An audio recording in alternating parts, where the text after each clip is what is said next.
The exploration journey के इस episode में हम आपको ले चलेंगे देवभूमि द्वारका के शिवराजपुर बीच पर।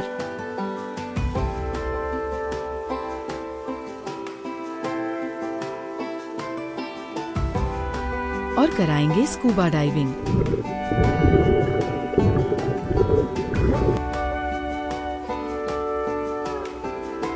दिखाएंगे समुंदर के गहराई का खूबसूरत नजारा। साथ ही आनंद लेंगे शिवराजपुर बीच के खूबसूरत सूर्यास्त का। तो चलिए बिना वक्त गवाए शुरू करते हैं आज का ये रोमांचकारी सफर। रुक्मिणी देवी मंदिर में दर्शन करके निकल पड़े शिवराजपुर के प्रसिद्ध स्कूबा डाइविंग एक्टिविटी के लिए। देवभूमि द्वारका से 12 किलोमीटर पर पड़ता है शिवराजपुर बीच, जहां तक पहुंचने के लिए आपको द्वारका से 600 रुपए में रिक्शा मिल जाएगा। पर हमारा सुझाव होगा कि आप द्वारका में 2 से 3 दिन के लिए स्कूटर किराए पर ले। शिवराजपुर बीच पर आपको पार्किंग की सुविधा भी मिल जाएगी। इस बीच को ब्लू फ्लैग मिला हुआ है, जिसका मतलब है ये बीच काफी साफ सुथरा और अंतर्राष्ट्रीय मानदंडों को पूरा करता है तथा यहाँ का पानी नीला साफ और पर्यटकों के लिए सुरक्षित है। तो मुख्य प्रवेश द्वार पर टिकट लेकर हम भी चल पड़े बीच की ओर।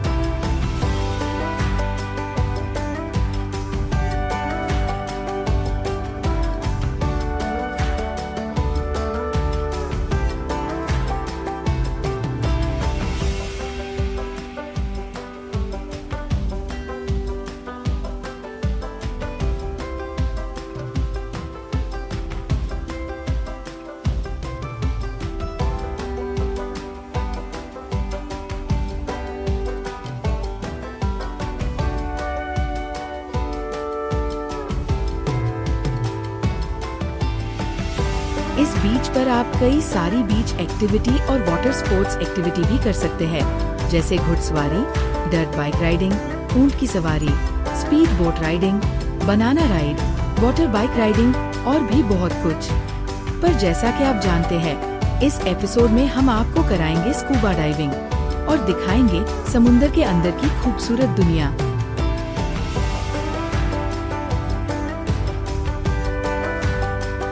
तो कुछ देर इस बीच के खूबसूरत नज़ारों का आनंद लेकर हम पहुंच गए यहाँ के एक scuba diving centre royal blue scuba diving में, जहां हम मिले राजेश भाई से। मेरा नाम राजेश भाई है। मैं रॉयल ब्लू स्कूबा शिवराजपुर का मैनेजर हूँ। यहाँ हम सुरक्षा का खास ध्यान रखते हैं। हमारे सारे इंस्ट्रक्टर्स और गोताखोर प्याडी सर्टिफाइड है। हमारी पूरी कोशिश रहती है कि हमारे क्लाइंट्स को हम अच्छी से अच्छी सर्विस दे सके। यहाँ शिवराजपुर में आपको गोताखोरी का काफी अच्छा अनुभव मिलेगा, वो भी काफी किफायती दाम में। राजेश भाई से बात करके हम भी वेट सूट पहन के तैयार हो गए हमारे स्कूबा डाइविंग के लिए।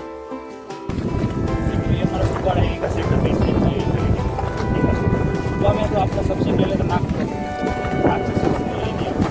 उसे सांस खींचना, वापस मुझे छोड़ना।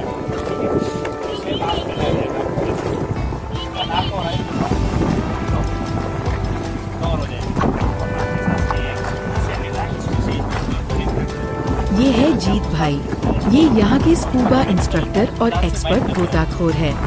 शिवराजपुर में आप किसी भी स्कूबा डाइविंग सेंटर में रजिस्टर करेंगे तो वो आपको बोट में बिठाकर समुंदर के बीचों बीच बने इसी फ्लोटिंग प्लेटफॉर्म पर ले आएंगे, जहाँ जीत भाई और उनकी टीम हमें स्कूबा डाइविंग के बुनियादी नियम और तरीके समझाते हैं, जैसे कि पानी में सांस लेने का तरीका, हैंड सिग्नल्स जिसके जरिए हम पानी के अंदर कम्युनिकेट कर सकें, और ऑक्सीजन सिलेंडर की तकनीकी बारीकियां आदि इत्यादि।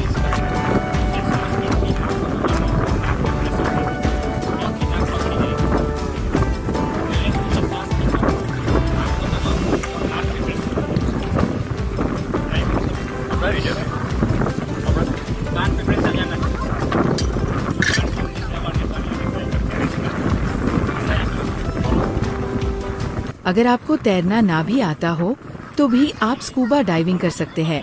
जीत भाई और उनकी टीम आपका ख्याल रखेगी। स्कूबा डाइविंग के लिए जाने से पहले आपको किसी भी तरह की ब्लड प्रेशर, डायबिटीज या सांस से जुड़ी हुई कोई बीमारी नहीं होनी चाहिए। इसके साथ ही किनारे पर आपको कंसेंट फॉर्म भी भरकर देना होगा, जिसमें आपको ये कंफर्म करना होगा कि आपको बताई गई किसी भी तरह की कोई तकलीफ नहीं है। दूसरी जरूरी बात यह है कि स्कूबा डाइविंग कुछ लोगों के लिए शुरू में थोड़ा डरावना लग सकता है। यदि आप इस फ्लोटिंग प्लेटफॉर्म में पहुंचने के बाद भी किसी कारण पानी में उतरने से मना करते हैं, तो आपको आपके पैसे वापस मिल जाएंगे। किंतु यदि आप एक बार पानी में उतर गए, भले ही कुछ पलों के लिए ही सही, तो भी आपको कोई रिफंड नहीं मिलेगा। अब दोनों एक साथ कंफर्टेबल हो गए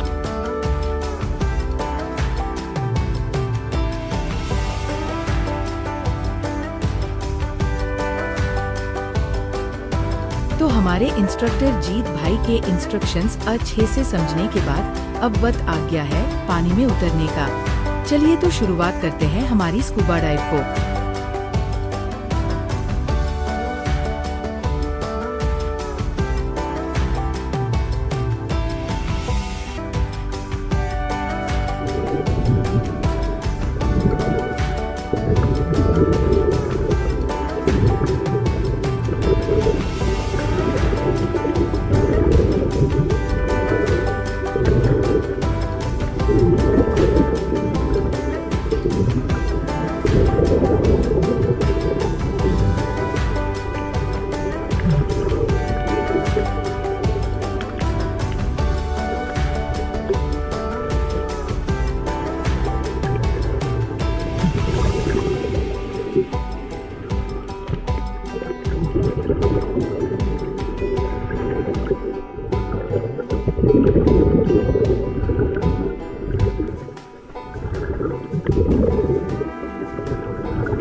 समुद्र के नीचे की इस अद्भुत दुनिया का अनुभव करने के बाद जीत भाई की पूरी टीम का धन्यवाद करके हम लौट आए किनारे की और स्कूबा डाइविंग का ये रोमांचकारक अनुभव वाकई में अद्भुत और मन प्रसन्न करने वाला था।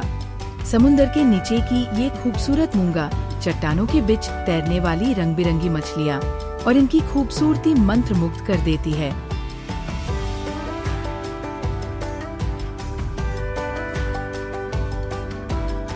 इस अद्भुत और असाधारण अनुभव के साथ शिवराजपुर बीच के इस खूबसूरत सूर्यास्त का आनंद लेते हुए अब वक्त हो चला है कुछ जरूरी टिप्स का, और साथ ही हम जानेंगे स्कूबा डाइविंग के लिए लगने वाले खर्च की बारीकियां।